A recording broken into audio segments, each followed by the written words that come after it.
Time now to talk politics. No shortage of news with 52 days to go. 52 days, guys. We got politics and policy to discuss. Talk business and politics blogger Jason Tolbert is with me, and the Arkansas Times David Ramsey joins the roundtable. Thank you both for being here. Appreciate you. Thanks for having us. All right.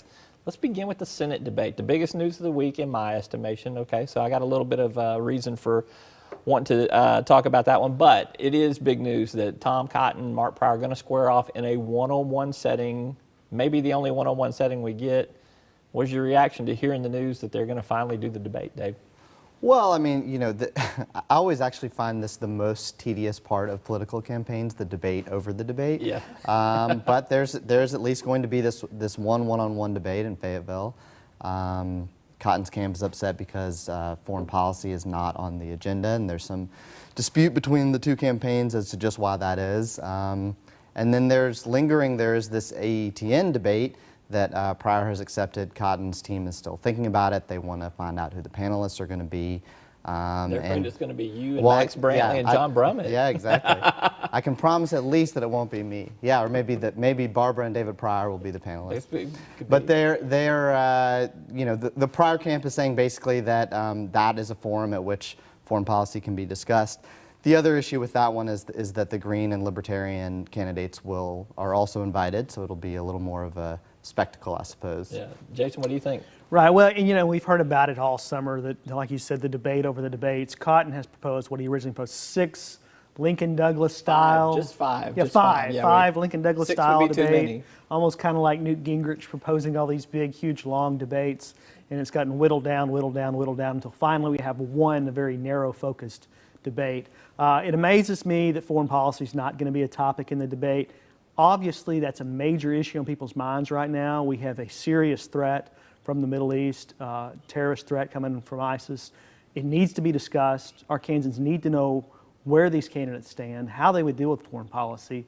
And it amazes me that the Pryor campaign would not want to debate such an important issue to Arkansans. Does it play too much into Tom Cotton's biography? Is that what you think it is? Well, I mean, you know, on some level, I mean, the strange thing about this is that the truth is Congress has long since abdicated their role in foreign policy. Whatever's going to happen is going to happen by executive action.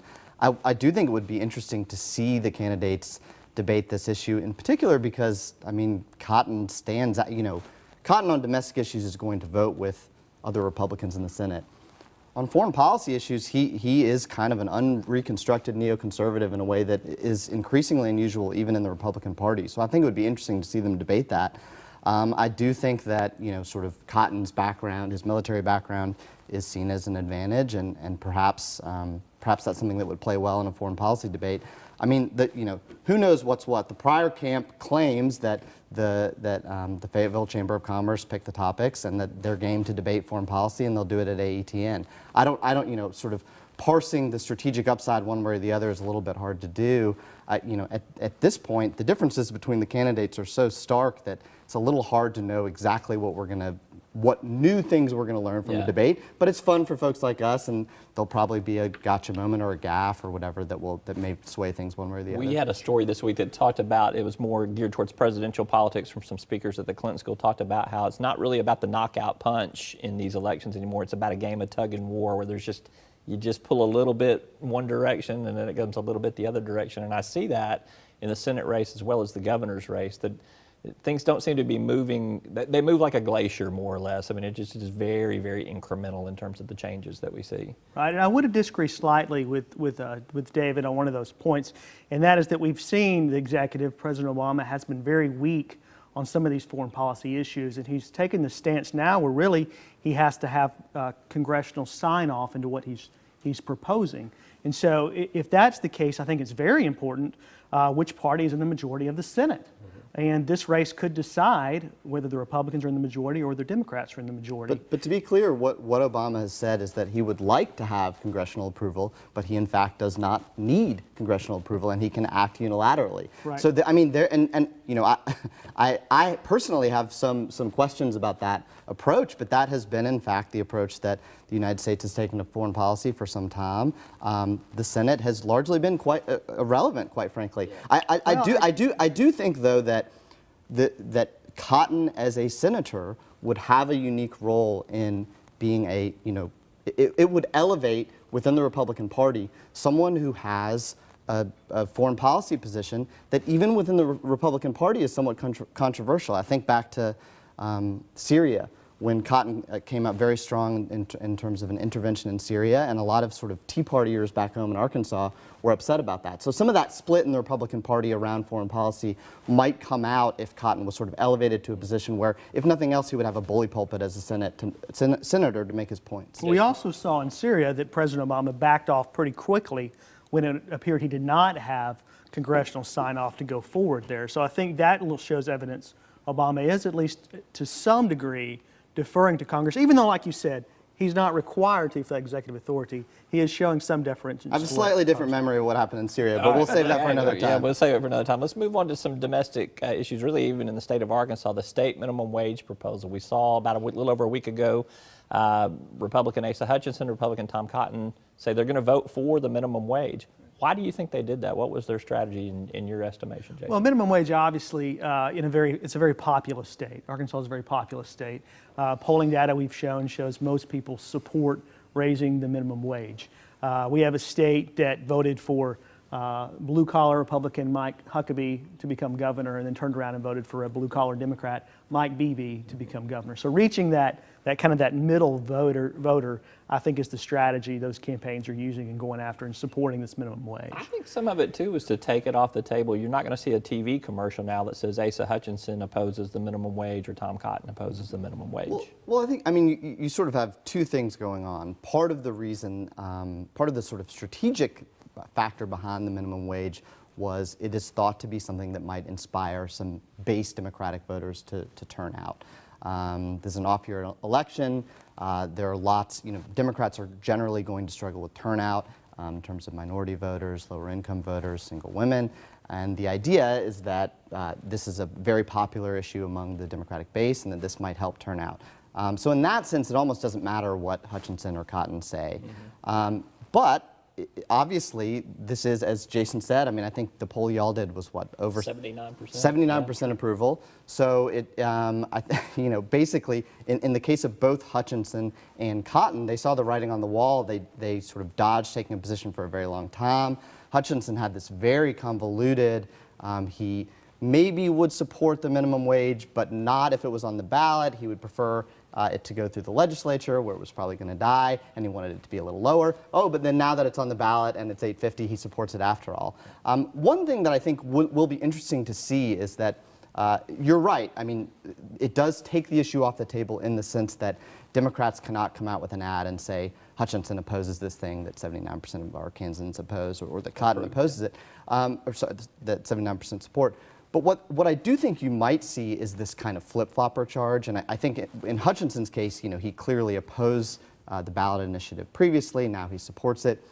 In Cotton's case, he studiously avoided taking a specific position on the ballot initiative, but I don't think that anyone really believes that he supports raising the minimum wage. His career as in public life has been in opposition. I did a long profile on Cotton, and one of the things that I said is sort of his brand. His brand is kind of love him or hate him. He's at least principled. That's kind of the idea that he's projecting. I don't think anyone really thinks that his sort of flip on the minimum wage is in that category. All right, 30 seconds, Jason. Does the alcohol legal battle get into the minimum wage battle? It could. As you said, there's a lawsuit now pending as to whether the petitions turned in or actually passed the constitutional mandated deadline, whether it was 3 days late. The minimum wage petitions turned in the same day, so the same ruling could apply to both issues. Mm-hmm. And another thing interesting on the alcohol issue, what's going to turn out voters more, the minimum wage issue or the alcohol issue? I think the alcohol issue perhaps could turn out more voters than the minimum wage issue. I got to cut it right there because of time, but if we could make more money, we could drink more. That would be one way to look at it there. We're going to take this conversation online on our website after this commercial break. You guys stick around. As Arkansas's population grows, so do our energy demands. But with the right mix of resources, reliable, affordable power will always be a reality. These resources are all around us in our rivers, blowing through our trees, even right below our feet. The answer isn't focusing on one resource, it's embracing them all. The electric cooperatives of Arkansas know that a balanced approach to power builds our communities and powers our dreams. Visit themixmatters.com and see why there's power in knowledge. All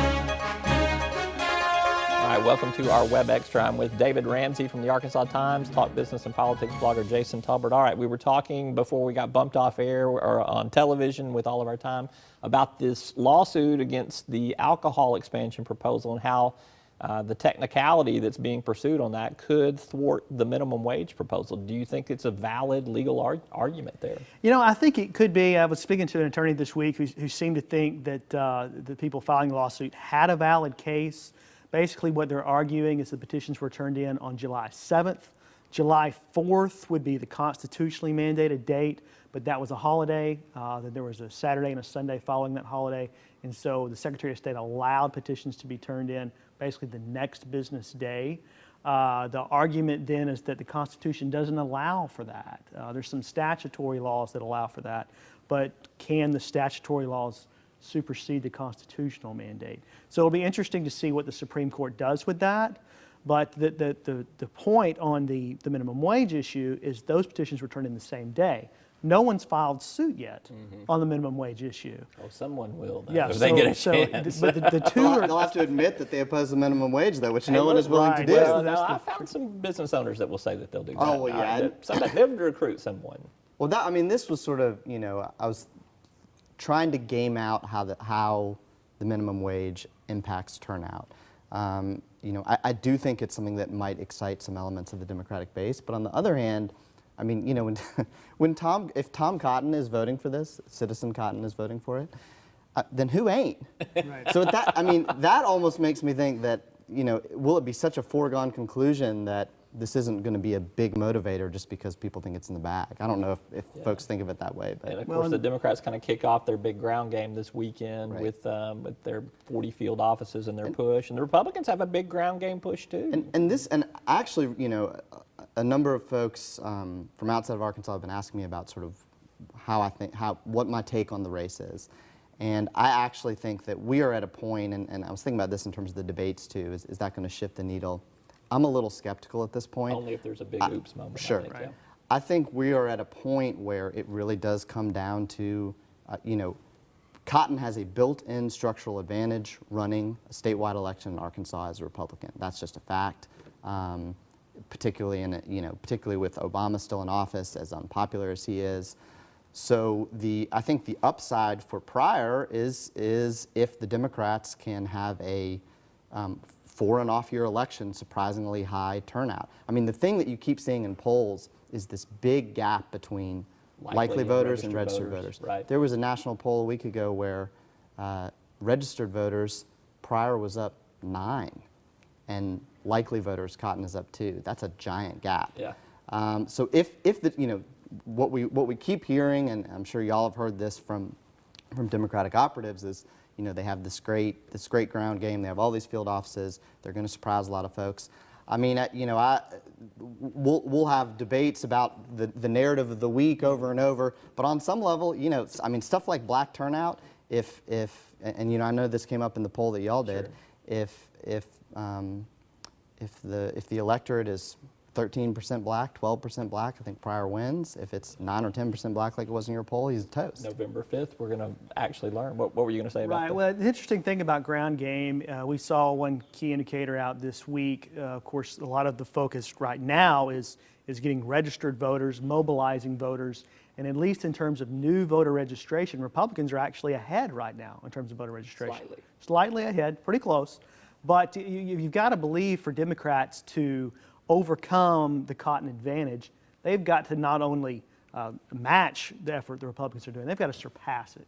They've really got to do a better job mobilizing their voters than Republicans do mobilizing their voters. Well, I can tell you, talking to both campaigns and operatives within both campaigns and both parties, they all feel very confident and comfortable with where they are at this point in time. I think they feel like they have set up the execution for this final 50 days pretty well. They're very confident, whichever side you talk to, neither side is a little shaky in their confidence on this. Yeah, go ahead. Neither side will lose for lack of effort. I agree with that. Right. Both games are playing full out. I mean, it's a full court play. I mean, the way that I look at it is that again, there are some built-in advantages for the Cotton campaign, just structural advantages. Generic ballot that and you know, I think when people ask me who's winning, I think the safest thing to say is that it's very, very close. Mm-hmm. It's tied. One side claims they're winning, the other side claims they're winning. Of course, there's a lot of bluster on both sides. I think it's very, very close. I think that the fear for Pryor is that so-called independents are really Republicans in Arkansas and that they will break for Cotton. Therefore, the upside for Pryor is to mobilize the apparent, what's showing up in polls, the advantage in currently registered voters and get them out to the polls. Now, whether he can do that in an off-year election, as you say, we'll find out in November. I brought you on to talk about all this private option stuff that this week, and we're getting killed on time here. Even though we got unlimited time with the internet, my studio folks don't like that. But real quickly, the PO, private option was a big factor in a lot of the primary races.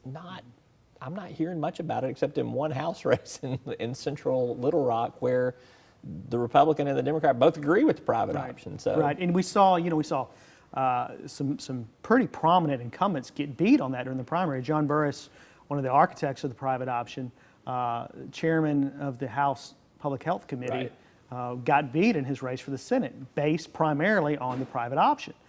We haven't seen it come up this fall, primarily because almost all the Democrats are for the private option. And you do have some varying degrees of some Republicans are for it, some Republicans are against it. But for the most part, it was a bipartisan plan that was passed last term. So it's hard then for Republicans and Democrats in the general election to distinguish themselves. I haven't seen any Republicans that are against the private option beating up their Democratic opponents on it. I mean, it may be. I'm not seeing it. So Not yet.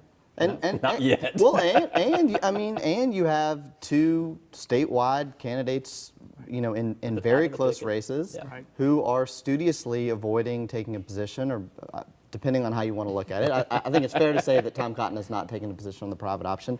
Asa Hutchinson has sort of kind of said he supports it. It's a pilot program, Dave. It's a pilot program. I think that, looking back at that Burris race, clearly this is it is a risky move in the context of a Republican primary to be someone that supports the private option. Clearly, it hurt Burris in his effort to take this open Senate seat. On the other hand, he lost by 200 votes in one of the most conservative districts in the state. There was this idea that somehow that made the private option politically toxic. Well, it is a very dicey deal in the context of Republican primaries, but once you get into the general election, I'm not seeing a whole lot of Republicans running away from it. I agree, and you mentioned Asa Hutchinson has come out in support of the private option. What's going to be interesting is if Asa does become governor, and I think he very likely will, how is that going to play the next legislative session? If we have Republicans that control the state legislature, you have a Republican in the governor's mansion who's in favor of the program, it's going to be very hard for the Republicans in the state legislature to oppose their party's governor. He just has to convince his son-in-law to switch his vote. You put enough lipstick on a pig, and come on. You know the saying, guys. All right, we got to wrap it up there. We got Jason Tolbert and David Ramsey. Thank you both for being here. Lots of fun. Come back, we'll do it again. That is our Talk Business and Politics Web Extra. You can keep up with the latest business and political headlines each and every day at talkbusiness.net or katv.com.